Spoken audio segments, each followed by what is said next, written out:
Cabildeo presenta Lucha Libre, un programa para el ejercicio de la libertad de expresión.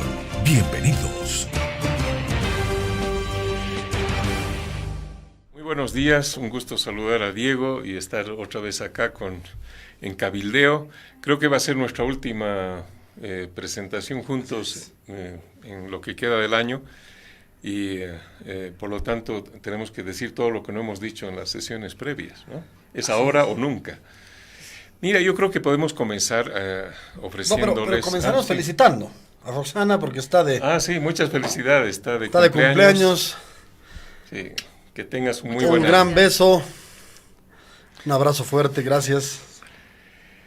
Bueno, yo quería comenzar con el tema de la habilitación de Evo Morales y Álvaro García, que aunque era previsible, sí. Sin embargo, tanto en la argumentación que ha ofrecido el Tribunal Supremo Electoral, las dos disidencias, se han terminado de decantar algunas posiciones y eso nos muestra una situación de cómo ha quedado el Tribunal Supremo Electoral después de esta decisión política. Y simultáneamente el Poder Legislativo ha terminado de llenar las acefalías que había en el Tribunal Supremo Electoral, ha designado a los vocales y un vocal y los suplentes más bien, ¿no? Todos los suplentes, porque no había ni uno solo habilitado, los demás habían renunciado.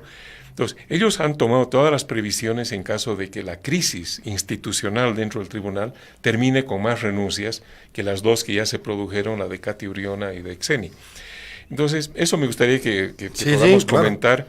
Claro. A eso se han añadido demandas de inhabilitación, sobre todo del binomio oficialista.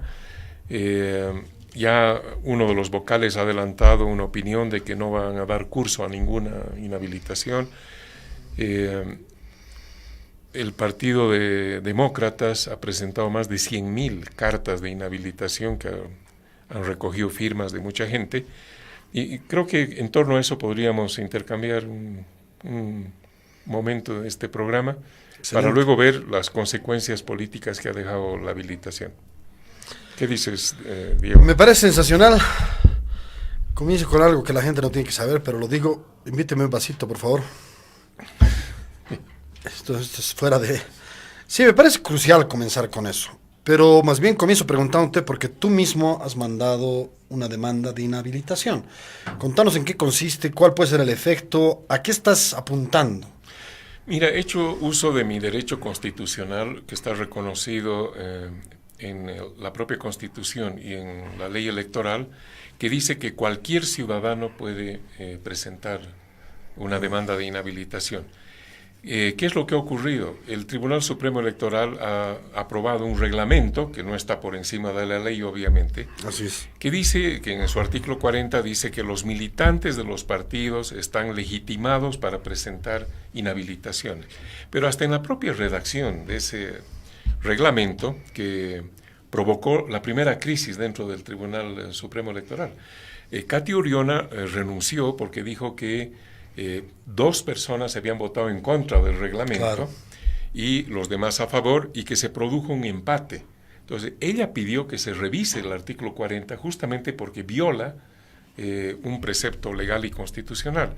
Como no lo pudo lograr y se produjo un empate, ya hemos comentado eso, ¿no? Entre los militantes del MAS y los militantes del proceso de cambio, empataron, claro, ¿no? Digamos, claro, los institucionalistas y los masistas. Y como no se podía desempatar, Katy Uriona creyó que era lo más conveniente irse. Entonces fue, obviamente se produjo el desempate y el reglamento quedó aprobado con esa grave inconsistencia que es contraria a lo que dice la ley. Entonces, haciendo uso del derecho que me da la Constitución y la ley electoral, que dice que cualquier ciudadano está habilitado para presentar una demanda de inhabilitación, ayer he presentado dentro del plazo legal un documento que lo he preparado con un abogado constitucionalista. Son 20 páginas de argumentación. ¡Caramba! Sí, que además hacen el recuento de todo el proceso, incluyendo la anterior habilitación de Evo Morales y Álvaro 14, García el del 2014 ya fue anómala. Ya fue inconstitucional toda la vida. Entonces, Claro. ahí hubo una primera modificación de la Constitución hecha por un órgano del Estado que no tiene esa competencia, que es el Tribunal Constitucional. Interpretó de que los periodos previos no deberían tomarse en cuenta, cuando la propia Constitución dice en su artículo transitorio Así es. que se deben tomar en cuenta. Así es. Entonces, bueno, cambiaron ese aspecto de la Constitución, habilitaron a Evo Morales y luego el Tribunal Constitucional, por segunda vez, el 28 de noviembre del año pasado, vuelve a hacer un cambio en 4 artículos de la Constitución. Bueno, todo ese recuento de lo que ha pasado antes lo hemos hecho en este memorial. Excelente. Y obviamente la argumentación de por qué estoy... Que es público, lo puedo conocer, me lo puedes pasar esta tarde, digamos, ¿no? Claro. Sí, lo puedo pasar. No lo he presentado con prensa, en fin, aunque hoy día en página 7 mencionan de que la mía es una de las demandas, ¿no? Ya. ¿Qué es lo que puede ocurrir? Que digan, vamos a aplicar el reglamento por encima de la ley. Y como el reglamento dice que son los militantes los que pueden presentar demandas, dirán, como usted no es militante del MAS, no puede objetar esa candidatura. Pero hasta en la redacción de ese reglamento han cometido, yo creo ellos, un error, porque no es restrictivo. No dice que solamente los militantes pueden presentar demandas de inhabilitación. Dice, en la redacción confusa que tiene, dice, los militantes están legitimados para presentar, pero no dice que son los únicos. La ley habilita a cualquier ciudadano a presentar una inhabilitación. Has buscado ese resquicio legal del reglamento. Así es. Y lo que hemos hecho con el abogado es también, hemos ofrecido experiencias de legislación comparada y de sentencias previas de la propia CIDH respecto a casos que se han presentado en Colombia, en Perú y tal, ¿no? O sea que ya hay jurisprudencia internacional, ¿no? Que dice que no es un derecho humano perpetuarse en el poder y hacerse reelegir indefinidamente, ¿no? Entonces, con esos casos previos que los hemos mencionado, hemos dicho, no corresponde la habilitación de este binomio.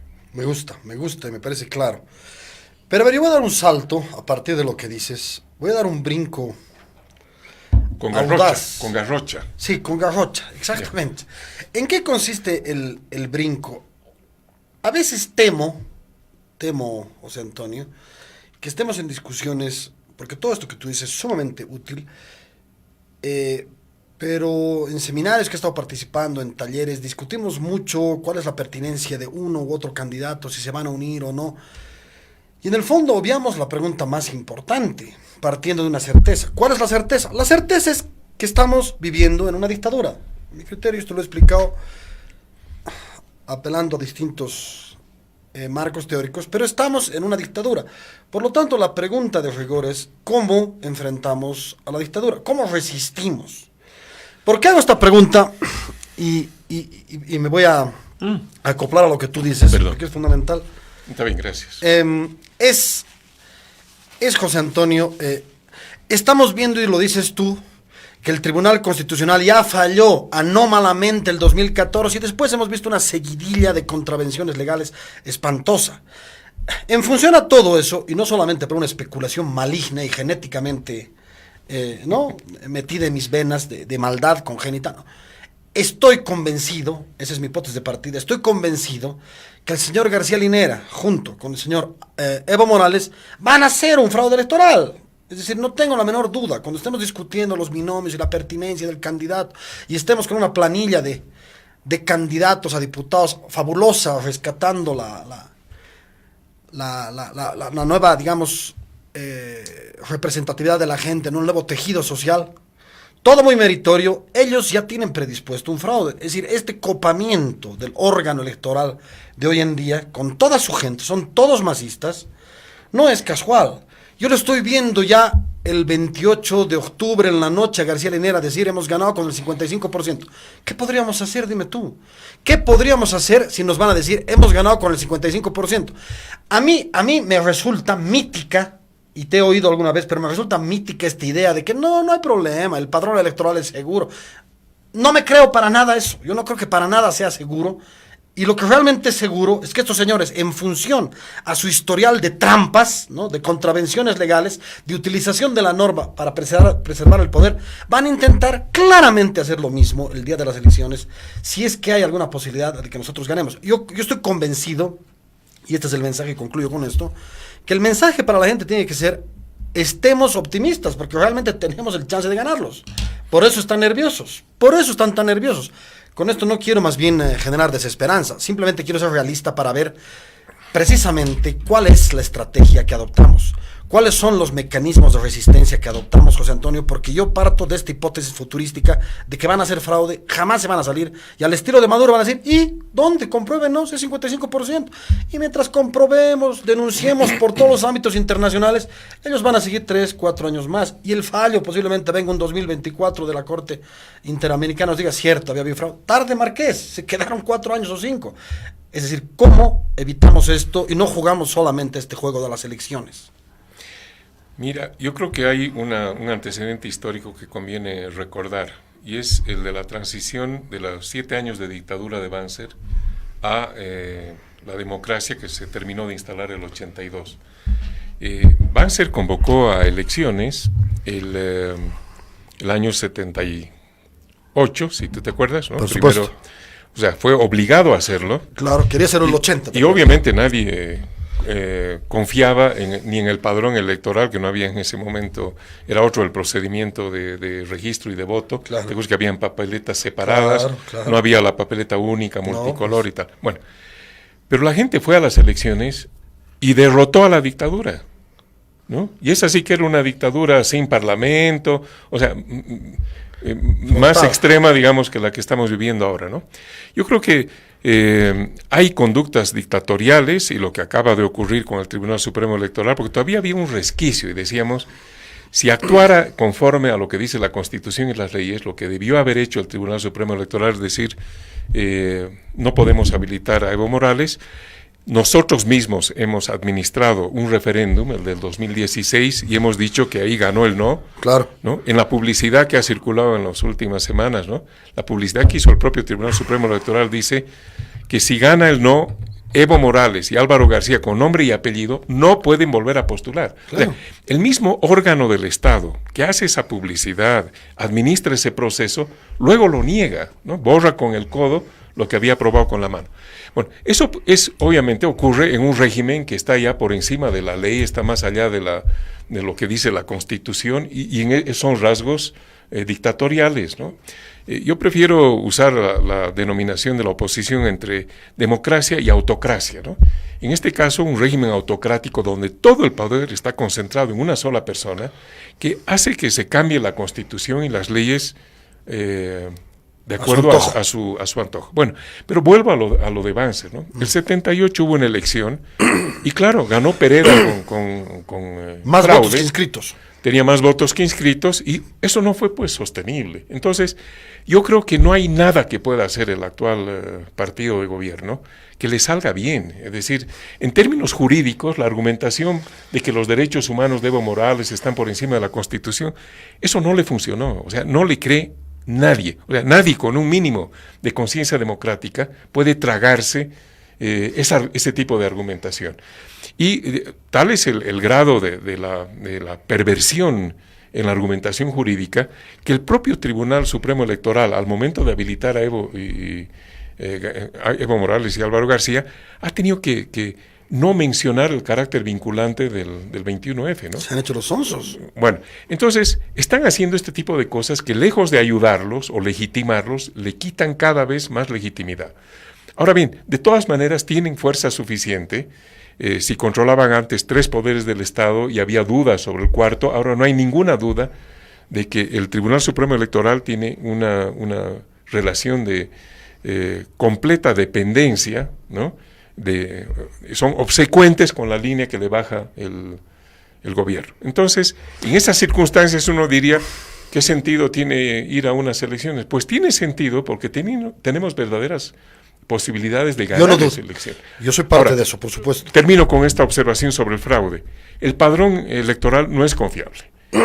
En primer lugar, el padrón con el que los militantes de los partidos van a ir a confirmar a sus binomios en enero es absolutamente poco confiable, ¿no? Ya hemos visto de que uno se inscribió a un partido y aparece inscrito en el otro, en fin, o gente que se inscribió a un partido y no apareció nunca registrado, ¿no?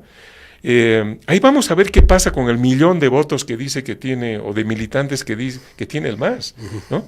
Los demás partidos ya están adelantando la idea de que para cumplir un requisito, que es el que ha adelantado el cronograma electoral, basta que vayan 10 militantes de UCS o de Comunidad Ciudadana y listo, habilitan a su binomio.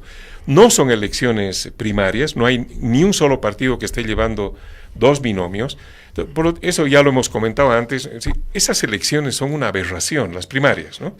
Bueno, hay que cumplir el requisito que ha puesto el gobierno, lo vamos a cumplir, y aquí ya hablo ya como miembro de Comunidad Ciudadana, pero estamos convencidos de que todo esto que está haciendo el gobierno está fortaleciendo la necesidad y la oportunidad y la posibilidad real de ganarle en las elecciones. Y termino con lo del fraude. El riesgo de que haya fraude el próximo año es muy alto, Claro. ¿no? Pero lo que hay que marcar es que todo este proceso es fraudulento. Todo, por supuesto. O sea, las Pero está diciendo que primarias... sería la padrón, cereza en la torta, ¿no? todo es fraudulento. No, claro. Sí, el proceso mismo es un fraude. Y estamos en medio ya de un fraude electoral. No, claro. ¿No? Claro. Entonces, ¿cómo van a manipular los resultados de las urnas el próximo año? Es algo que tenemos que tener el mayor control ciudadano, ¿no? En cada una de las mesas para fotografiar los resultados, meter eso en una base de datos nuestra, poder anunciar los resultados ese mismo día y decir, este es nuestro cómputo, ¿no? Y después, ¿qué cosa van a hacer ahí con la agregación aritmética, departamento por departamento? Eso, bueno, son peleas que tenemos por delante, pero creemos que tenemos muy buenas posibilidades de derrotar este proyecto. A ver, nuevamente, vale la pena seguir con tus tesis. Mencionas el 78, pero te olvidas de mencionar el 79, 80, 81, 82, la masacre No me de he Harrington. olvidado, pero... Son los años seguramente más violentos y de ingobernabilidad en toda la historia. Ojo, que hemos tenido barbaridades en nuestra historia. Pero yo no creo que del 78 al 82 se equipare con ningún momento de nuestra historia en términos de ingobernabilidad, de caos, de anomia, de sangre, ¿no? De brutalidad, a pesar de haber ganado las elecciones del 78, del 79 y del 80, porque hubo 3 elecciones. Pero dicho eso, yo creo que todavía no se tiene clara cuál es la estrategia de resistencia. Insisto, tú me hablas del día de las elecciones. Vamos a estar todos con celular en mano, fotografiando las ánforas con toda seguridad. Pero eso es solamente el final de larguísimos 11 meses. Así es. ¿Qué hacemos estos 11 meses? Yo voy a repetir la pregunta machaconamente. No quiero ser muy original hoy día, pero sí muy reiterativo en la idea. Estamos en dictadura y a las dictaduras se las resiste. ¿Cuál es nuestra estrategia de resistencia? ¿Cuál es el mecanismo que tenemos para enfrentar a la dictadura? Y quiero además, en función a esto, Suena tu... afirmar...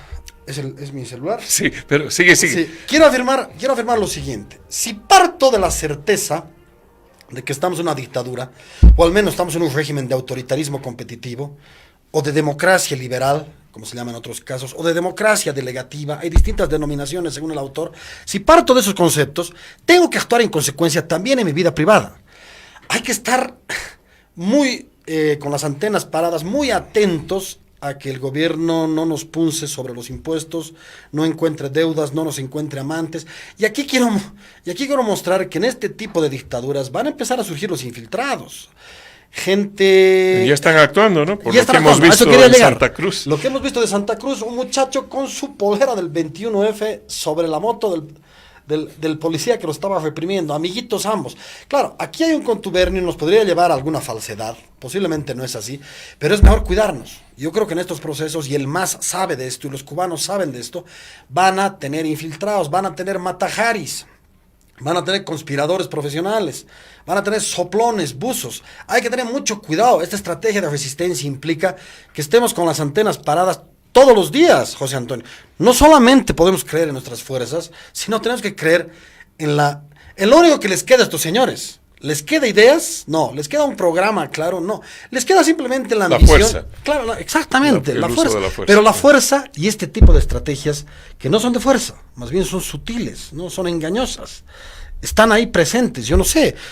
Yo leía, a propósito de esta película que es fantástica, esta película alemana, no sé si te acuerdas, sobre la policía secreta alemana, sobre la Stasi.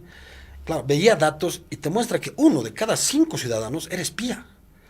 Uno de cada 5 ciudadanos, o sea, de una población de 15 millones, básicamente 3 millones eran espías. Tu mujer podía ser espía. Había estado 30 años con tu mujer, ahora se levantan así funciona los hoy secretos. Cuba. Claro. En Cuba, en cada edificio, en cada manzana, hay comisarios del partido que reportan lo que hace cada vecino en su vida cotidiana.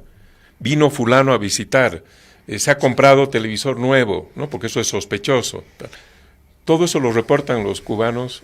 Tienen una organización policíaca, pero que cubre todo el país, toda la vida de todos los ciudadanos. Y lo están haciendo, y concluyo con esto. Por ejemplo, todo este truquito, porque nos quieren ganar la moral con amedrentamiento. Eso quiero llegar después con mucha intensidad. Por ejemplo, este truco de las mujeres hermosas que nos invitan al Facebook, ¿no? A mi Adara me invita una chica, pero preciosa, la estoy por aceptar. Y obviamente uno se acuerda que no es una mujer, es un policía, ¿no? Es un policía. Pero esto puede parecer chistoso, pero en el fondo nos están diciendo, ojo carajo, te estamos controlando, la policía está por detrás y te vamos a acabar, sabemos lo que estás haciendo. Eso es lo que está por detrás en este momento. Estos 11 meses nos va a esperar eso. Nos va a esperar conspiración, espías, ¿no?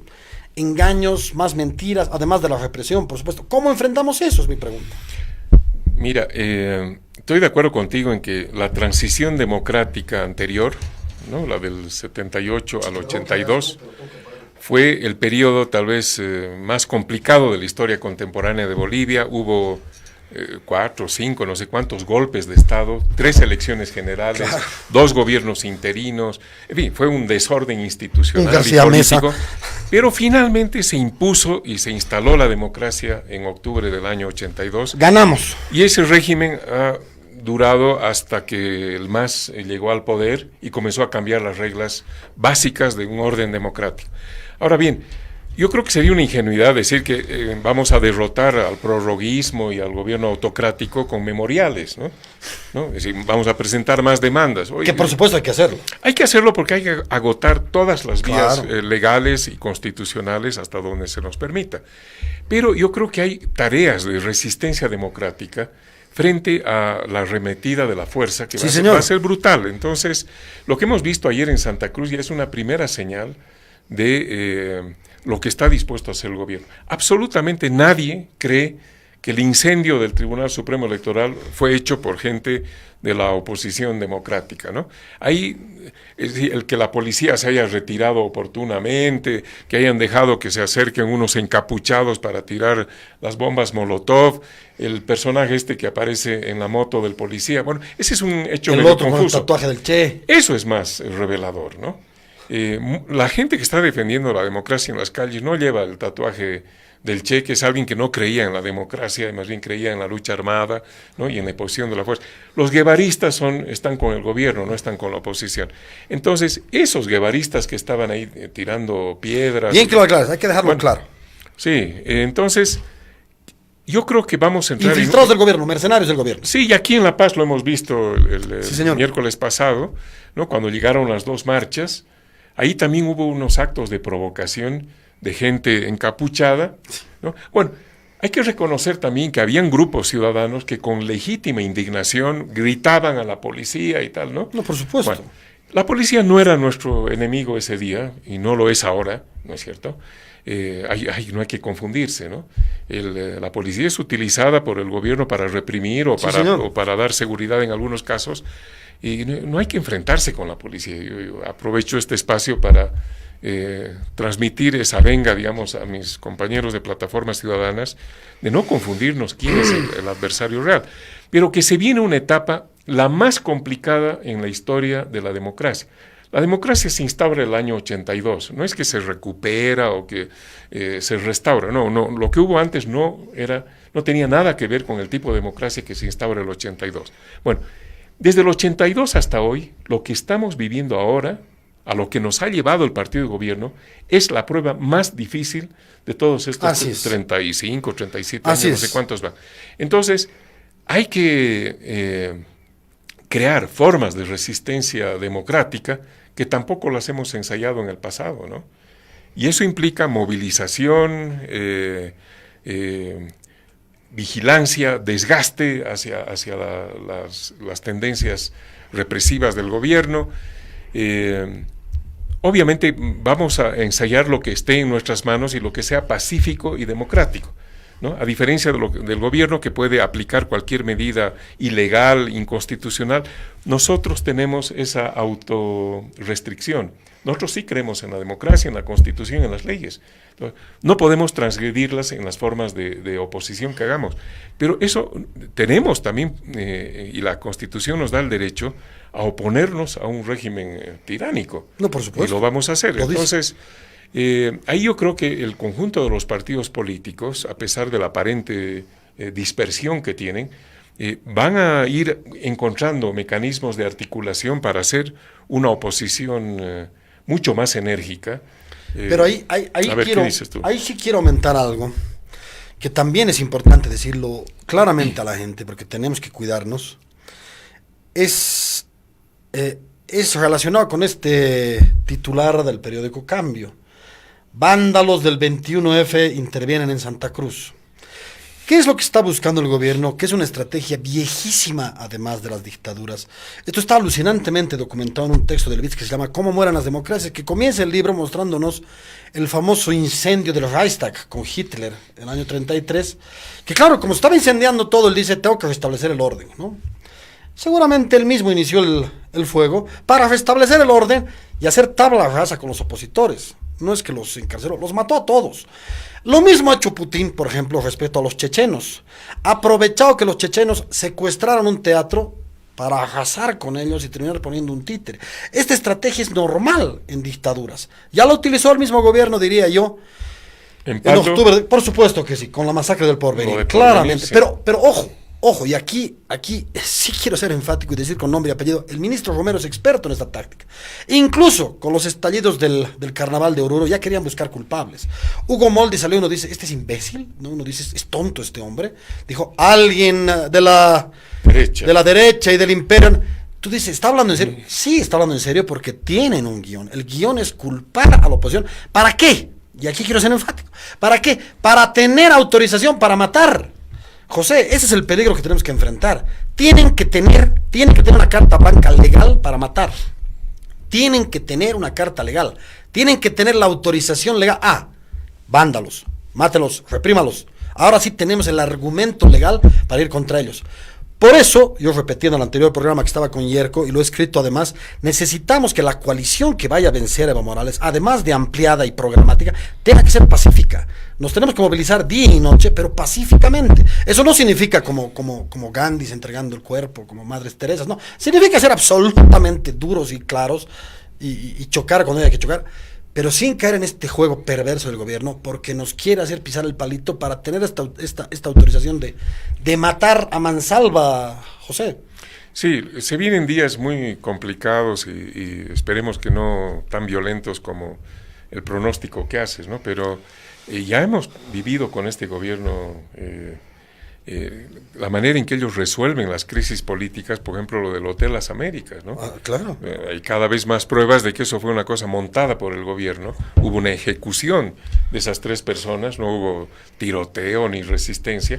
Y la manera en que han manejado el juicio, ¿no?, que ya lleva 10 años o más, es una aberración y una violación de los derechos básicos de las personas, ¿no? Eso ya lo han hecho en el pasado. Uno diría, ¿por qué no lo van a repetir? ¿No? Si les funcionó antes, ¿por qué no les va a funcionar ahora? Bueno, porque antes estaban en una situación hegemónica, claro, y eso lo van perdiendo. Entonces, yo digo, hay que dar la pelea y la resistencia democrática. No basta decir, tenemos serias posibilidades de ganar en las urnas y vamos a dar esa pelea y le vamos a ganar, ¿no es cierto? Sino hay que dar esta otra pelea, sin la cual la victoria electoral no va a ser reconocida. No, por supuesto. O ni siquiera vamos a llegar a elecciones si es que no logramos doblarle el brazo en estos 11 meses que quedan antes de las elecciones, ¿no? Y eso nos lleva a un terreno de confrontación, en el caso nuestro, democrática, con las armas de la democracia, para irle restando día a día la legitimidad que todavía le puede quedar a este gobierno, ¿no? Así como ellos van a pretender criminalizarnos, Lo van a hacer. inhabilitar a los candidatos de la oposición con juicio, sobre todo a Carlos Mesa, que es el que tiene mayores posibilidades.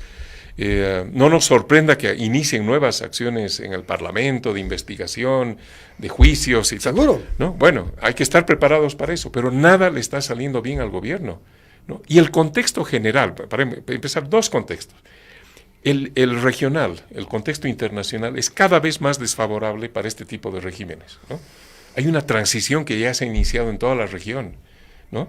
En Ecuador, en la Argentina, en Brasil, nos guste o no nos guste cuál es el resultado de la elección que han hecho en cada uno de esos países, hay una transición y hay un desprestigio absoluto de los regímenes anteriores, ¿no? Entonces, ese contexto es adverso. Y el otro es el de la economía, ¿no? Yo creo que eso da para un programa entero, pero han aprobado el presupuesto general de la nación y una serie de decretos que te muestran que las cosas no las están pudiendo controlar. Mira, han autorizado la emisión de $1.000 millones de bonos soberanos. O sea, son $1.000 millones adicionales de deuda, ¿no? ¿Para qué? Para financiar gasto corriente, ¿no? 2, lo que quedaba de remanente en el fondo destinado a prospección petrolera, lo han revertido por decreto, a pesar de que estaba aprobado por una ley, son 350 millones aproximadamente, para el pago del aguinaldo, claro. ¿no es cierto? El segundo aguinaldo.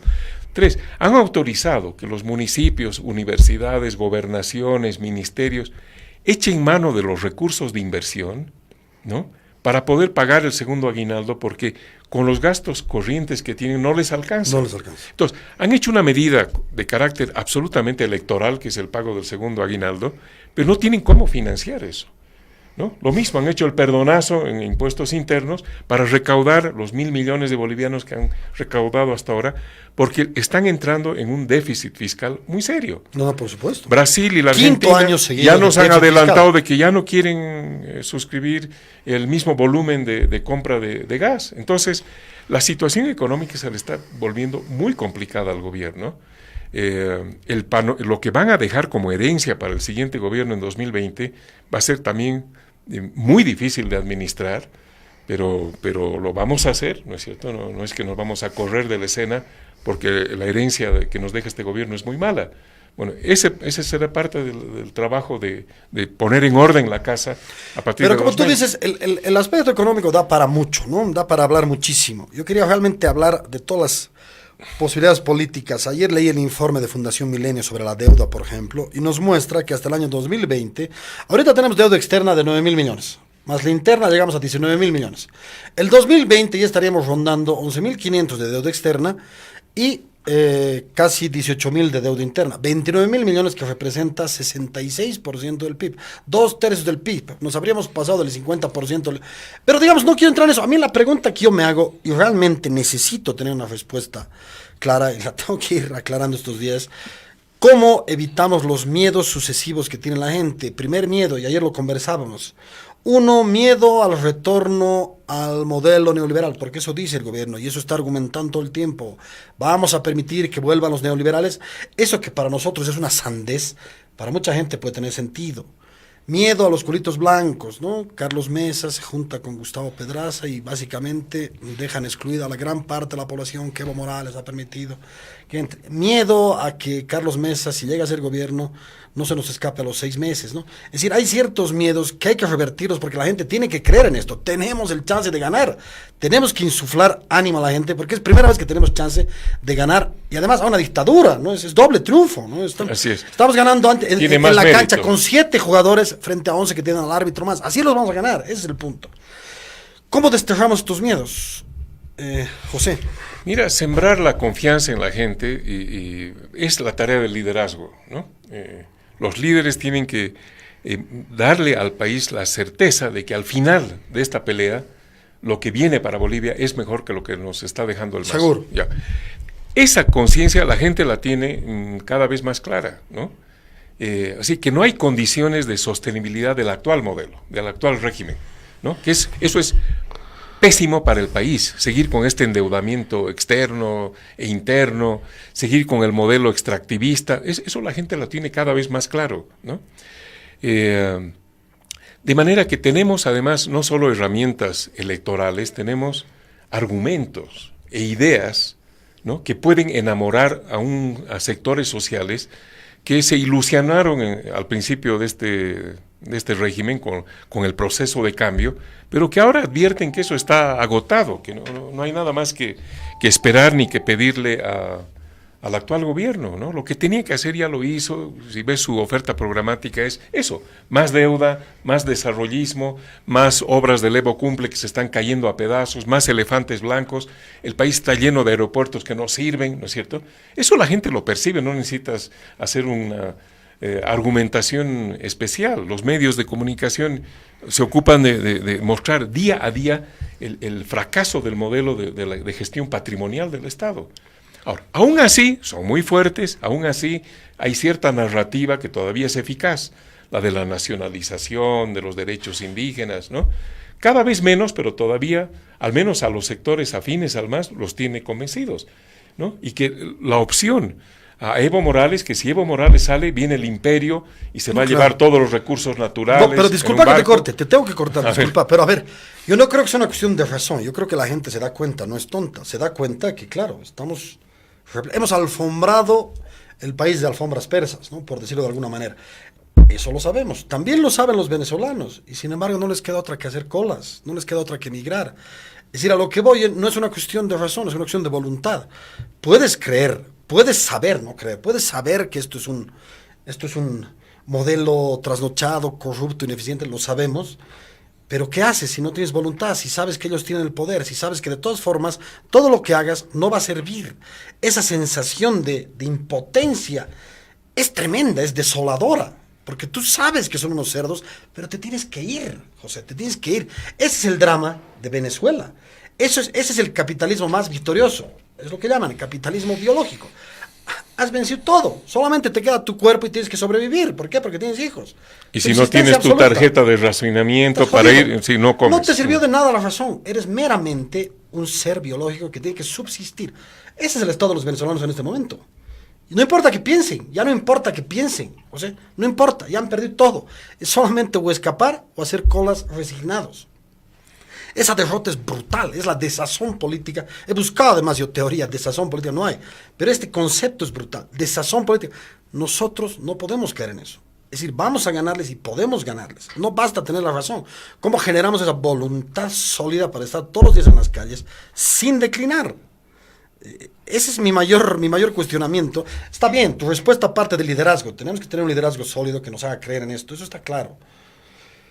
Pero me parece insuficiente, me parece hoy por hoy insuficiente. Yo quisiera saber cuándo nos movilizamos, cuándo tenemos que volver a estar en las calles, cómo no agotar este recurso, porque claramente este recurso se agota. Mira, pero la movilización no ha bajado.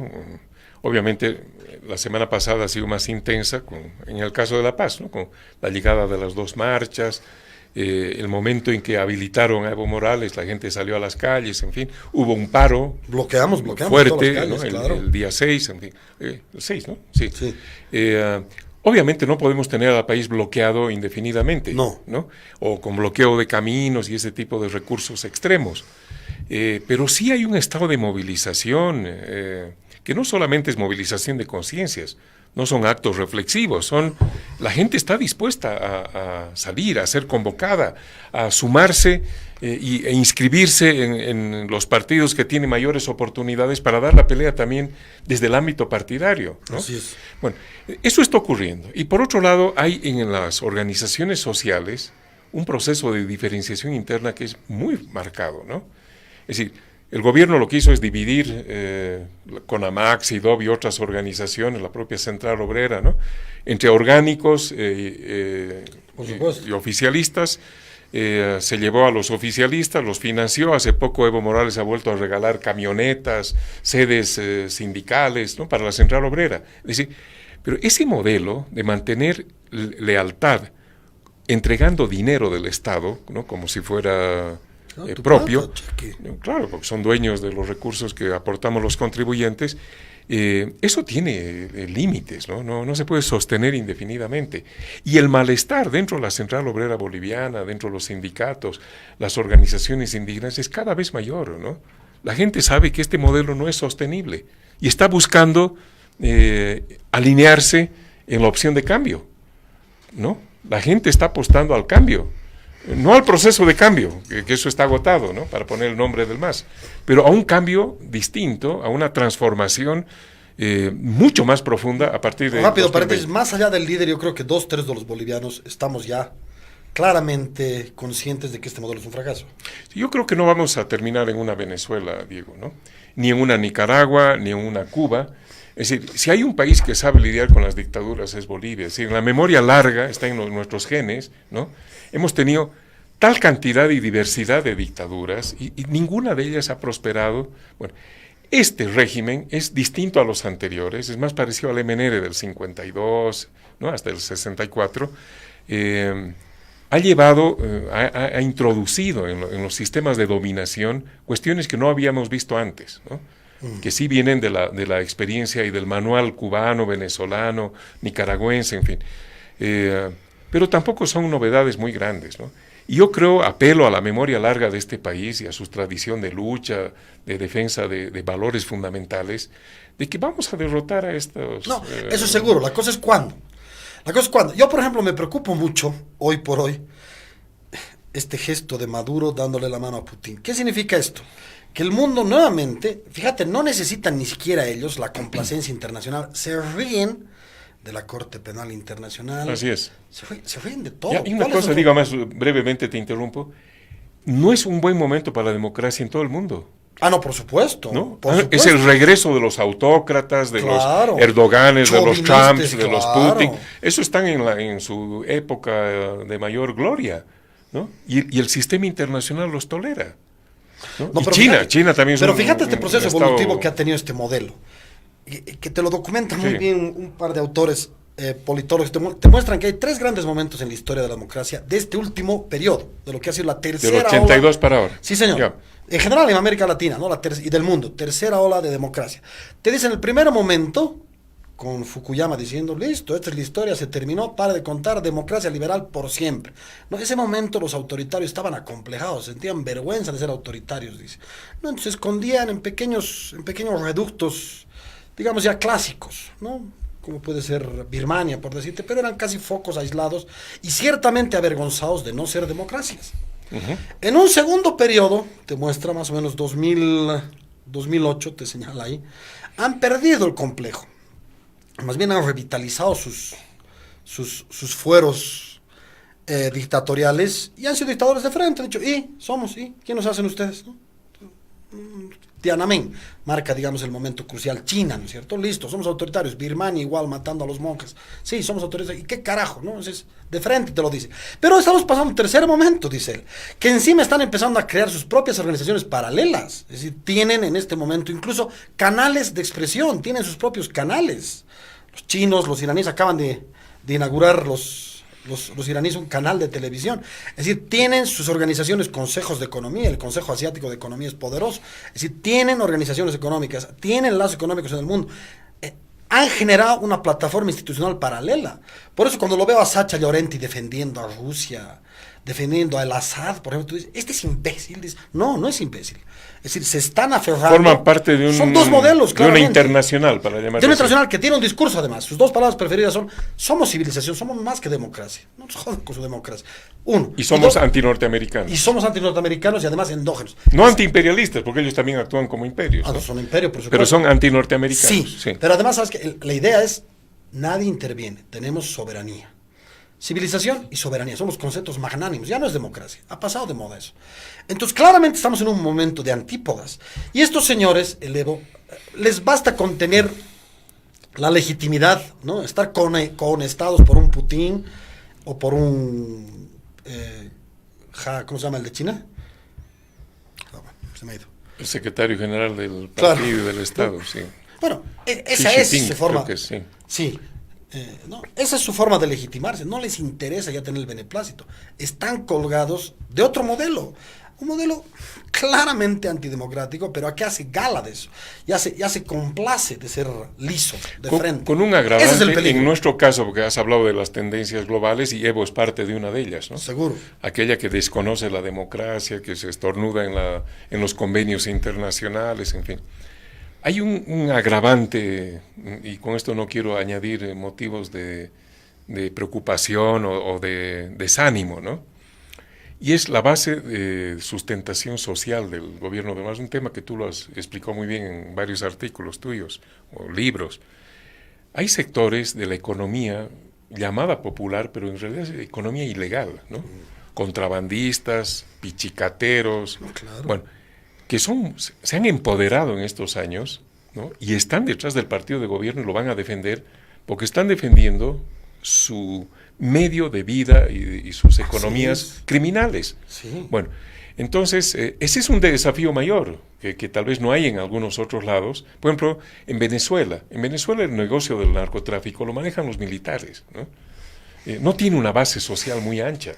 Es un negocio de la cúpula política y militar. Lo mismo en Cuba, ¿no es cierto? Que es clave lo que estás Pero diciendo. aquí hay una base social de Brutal. decenas de miles de personas involucradas en el cultivo de la coca ilegal y la transformación de sus derivados, que son el Y ese verdadero es el negocio. punto, el negocio. Nada de ideología, nada de derecha. Aquí hay una lectura que es fantástica mundial, que se ha vuelto además bestseller, que es de Loretta Napoleoni, una que te habla de las economías ilegales, y comienza uno de sus libros diciéndote esto. A ver, escúchame bien esto porque es alucinante. Te dice, a ver, he encuestado a 30 personas del ISIS, ¿no? De los fundamentalistas islámicos. ¿De qué crees que te hablan los de ISIS? ¿De qué crees, José? ¿Te hablan de Alá? ¡Huevada! 29 hablaban de negocios. Y lo que están haciendo ellos es diversificar su economía. Uno, ¿cómo? Por supuesto, poseyendo los pozos petrolíferos. Pero dos, con la industria del secuestro. Tres, con la industria de los caminos. Han abierto 30... Y de las drogas, porque están claro, de las metidos en drogas. el tráfico. Pero 30 pasos para llegar a Turquía y llevar migrantes. Si quieres llegar a Alemania, perfecto, $30,000 te cobro. Yo soy dueño de los caminos. Si alguien se atreve a ir, ¿no es cierto?, en paralelo a los de ISIS lo matan. Digamos, yo quiero hacer mi negocito y digo, te llevo a vos 30,000 para llegar a Alemania, te cobro 10. Y te pescan en el camino, moriste. Entonces, son empresarios. Por eso cuando los cocaleros dicen, no, están adscribiéndose por una cuestión identitaria, está bien, puede haber un 10-15% de eso, pero en realidad son negocios. Este gobierno está putrefacto, ¿por qué? Porque está haciendo negocios. No es que no quieran irse, no pueden irse. Son demasiado corruptos, tienen demasiados tejidos de este tipo ilegal, con una base, han creado una base social de ilegalidad brutal y de negocios. Por eso yo te decía, quería terminar el razonamiento anterior. Sí, perdón. Hay un peligro más próximo que el caer y terminar como Venezuela o Nicaragua, ¿no? Y es terminar como México. Y tú dirías, pero Es México verdad. es una democracia. No. Mira, la economía ilegal en México ha controlado territorios enteros donde el Estado es un inquilino, ¿no? No tiene soberanía, ¿no? Y tienen que negociar con las mafias para Mierda, qué entrar fuerte. aquí o acá. Aquí, por ejemplo, la explotación del oro, ¿no? Es un territorio... Contrabando 5,000 millones, calculábamos. Apolobamba, por ahí, los cooperativos mineros son mafias. Bueno, entonces, ¿qué ha ocurrido en México? Hay una combinación de la economía criminal que domina territorios muy vastos del país, ¿no? Ha hecho que el Estado tenga que replegarse o retirarse o entrar en negocios, en acuerdos, ¿no?, de convivencia o de cohabitación con las mafias. Bueno, y eso ha hecho que también la corrupción política llegue a grados inimaginables, ¿no? Así es. De los gobernadores, del propio partido de gobierno, del PRI. Es decir, se han dedicado al saqueo de ese país. Bueno, y aún así, la gente ha votado mayoritariamente por un cambio de régimen. Y el programa de López Obrador, ¿no es cierto?, no es parecido al programa del MAS de nacionalización de todas las empresas. No, es un programa de reconstrucción de la institucionalidad republicana. Excelente. En primer lugar dicen, Excelente. aquí vamos a acabar con las mafias políticas, vamos a bajar los sueldos, porque hay que ver los sueldos que se pagaban los parlamentarios, No, claro. ¿no? Eran mafias. $15,000, claro. Bueno, Sí. entonces, ese es el programa. Y obviamente hay también ajustes en la economía. Bueno, por eso ha ganado. Y la gente ha votado mayoritariamente por un cambio de régimen. Y lo que Bolivia necesita hoy es un cambio de régimen. Buen final. Bueno. O sea, ¿tú crees que estemos cerca de México, pero como modelo? hay mafias. Estamos ya penetrados por el narcotráfico. Pero hace rato, ¿no? Solo que quería que quede claro para la gente. Sí, claro. Pero que bueno, nos despedimos, yo no sé si hasta el siguiente año, pero yo agradezco profundamente a Amalia y a Roxana que nos han dado este espacio. Una despedida a la gente que nos ha visto con tanta atención durante todos estos, no sé, meses, creo, ¿no? Sí, así es. Así que un gusto compartir contigo, José, otra vez. Muy Un bien, abrazo y a la hasta gente. pronto. Sí. Cabildeo presentó Lucha Libre, un programa de opinión que se transmite de lunes a viernes. Gracias por su sintonía.